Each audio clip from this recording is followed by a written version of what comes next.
Dear learners, I am Dr. Christina Georgy and I welcome you to my session. As I always tell you, it is of immense importance to have a detailed understanding of the previous question papers while you prepare for your term end examinations. As your TEE is soon approaching, here I am once again with yet another previous year question paper for discussion. In this particular session, we'll be looking at the course code MEG-03 titled British Novel.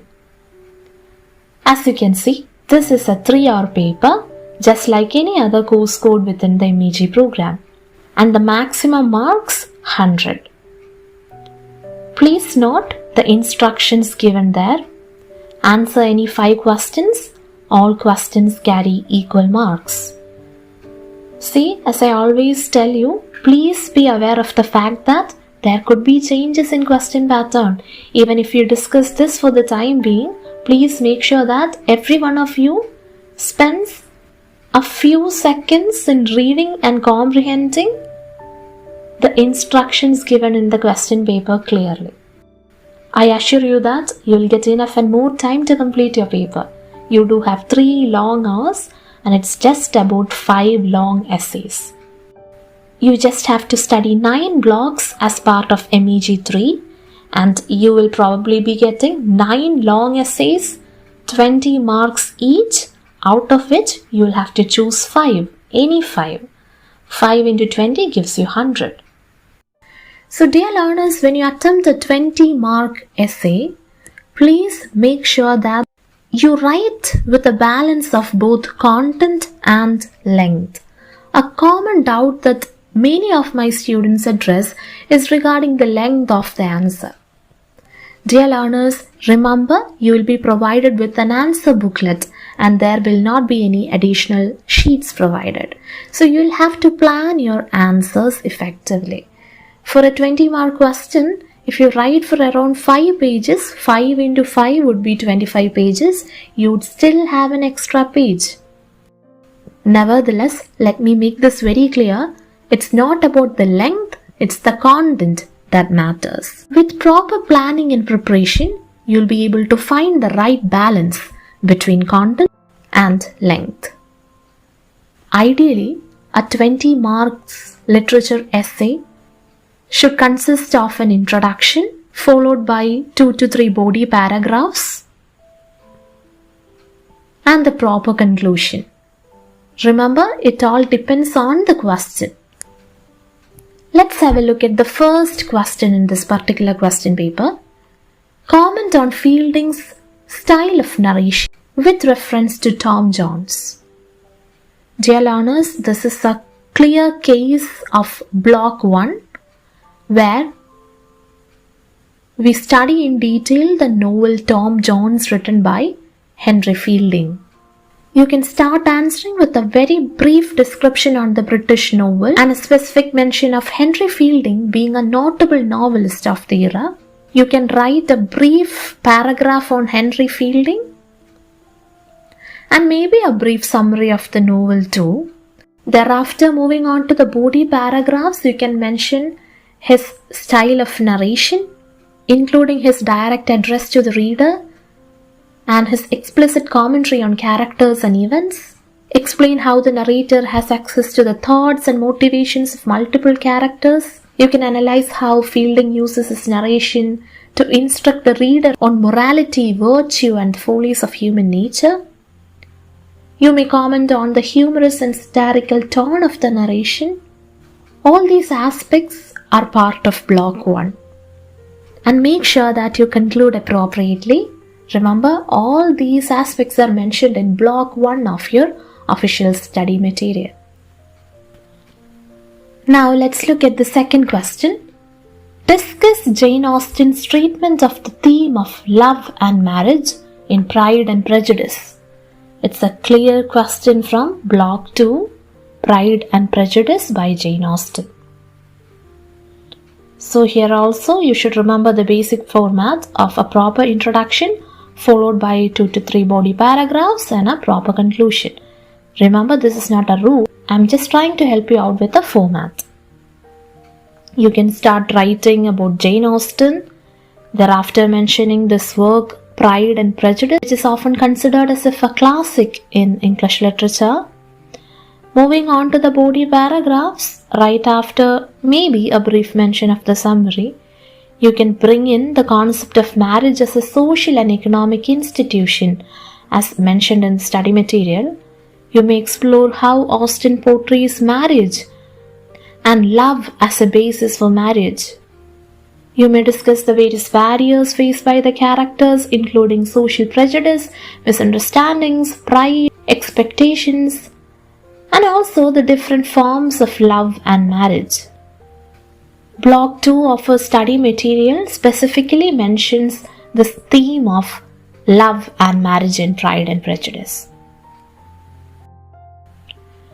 Moving on to the third question, do you agree that at the heart of the novel Wuthering Heights lies the tumultuous Heathcliff-Catherine relationship?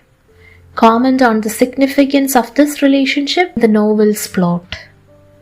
Yes, you guessed it right. This is from Block 3, Wuthering Heights.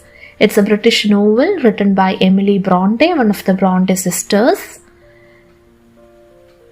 You can pretty much agree with this statement. You can argue that passionate and destructive bond between Heathcliff and Catherine drives the central conflicts and emotional intensity of this particular novel. You may analyze the possessiveness, jealousy, and emotional manipulation that characterize the relationship, and also explain the significance of the plot, how their separation and Catherine's marriage to Edgar Linton set in motion Heathcliff's vengeful actions, and also its impact on other characters. Here also, the basic structure remains the same. A quick mention on Emily Bronte, the Bronte sisters and their role in British novels. A brief introduction to Wuthering Heights, and thereby moving on to the core body paragraphs and the proper conclusion.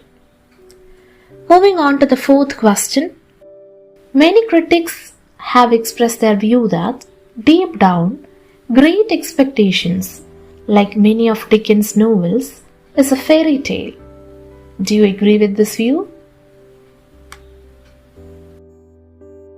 Great Expectations form Block 4 of our study material. Yes, you may agree to this view, and you can frame your answers effectively with the proper intro and body paragraphs mentioning the orphan protagonist, narrative, store characters, moral lesson, and other aspects. This is a straight question from the study material. Moving on to the fifth question.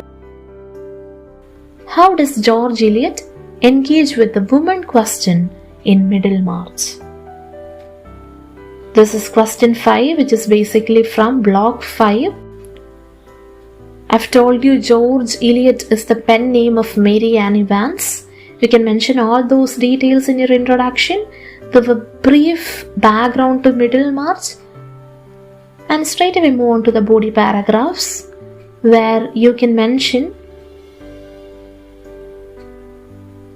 the societal expectations that confine women primarily to domestic roles and marriage. You can examine how Dorothea's marriage reflect the power dynamics and limitations faced by women within marital relationships.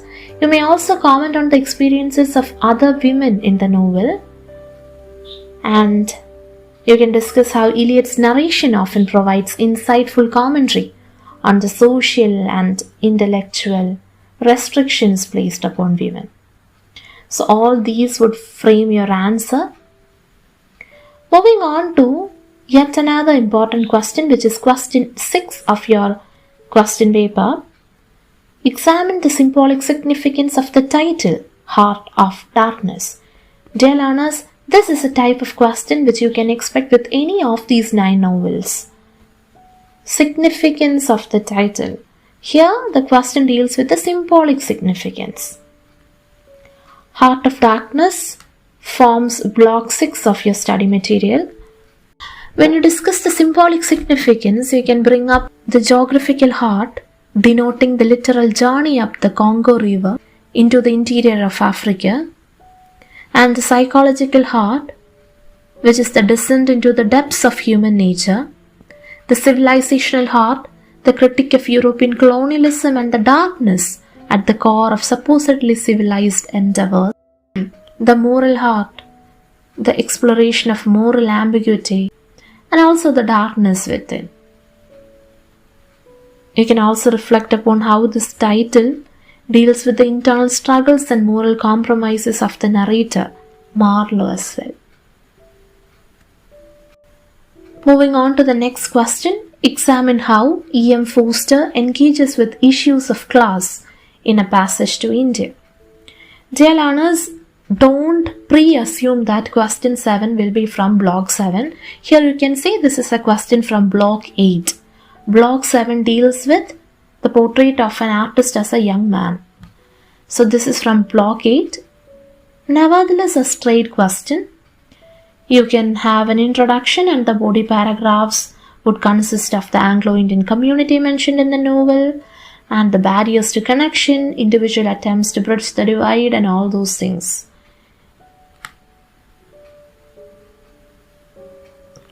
Moving on to the 8th question. Comment on the employment of the stream of consciousness technique and the use of epiphany in Joyce's novel, A Portrait of the Artist as a Young Man. Dear learners, this is a question from block 7 as I mentioned. Here, you may comment on these techniques, stream of consciousness and epiphany. So how would you frame the answer? You would start off your answer with a brief mention of the British novel and the modernist techniques such as stream of consciousness. Please be elaborative of this technique, and you may mention other writers using such technique such as the modernist writers Virginia Woolf along with James Joyce. Then another brief explanation on the use of epiphany, and thereafter you may have a brief outline of the novel and you may go into the depths of exploring and explaining how these techniques are involved in this novel. These techniques are used by James Joyce in structuring this novel. I hope you are aware that stream of consciousness is a narrative technique that presents the continuous flow of thoughts, feelings and sensations in a character's mind. It is a modernist technique. Similarly, epiphany is a concept that refers to a sudden intuitive realization or moment of profound understanding. These are explained vividly in our study material. By study material, I am referring to the official study material for MEG-03. Dear learners, it is of utmost importance to be thorough with the study material provided. Now comes the last question, question number 9. Examine how Muriel Spark engages with issues of religious faith in the prime of Miss Jean Brodie. Dear learners, this is from the last block of your study material, block 9. A straight question. You just have to start with a brief introduction to the writer. Here specifically a novelist, because we are speaking about a novel, a British novel. While you write your answers, please make sure that you put inverted commas while you mention any work. You can find relevant content for your body paragraph from the study material. You may analyze Miss Brodie's self-proclaimed philosophy, Catholicism in the novel, contrasting belief systems, betrayal and faith, and also the nature of belief, all clearly mentioned in our study material. Dear learners, I suppose you got clarity regarding the structure of MEG-03 question paper. You can expect similar questions for your upcoming TEE.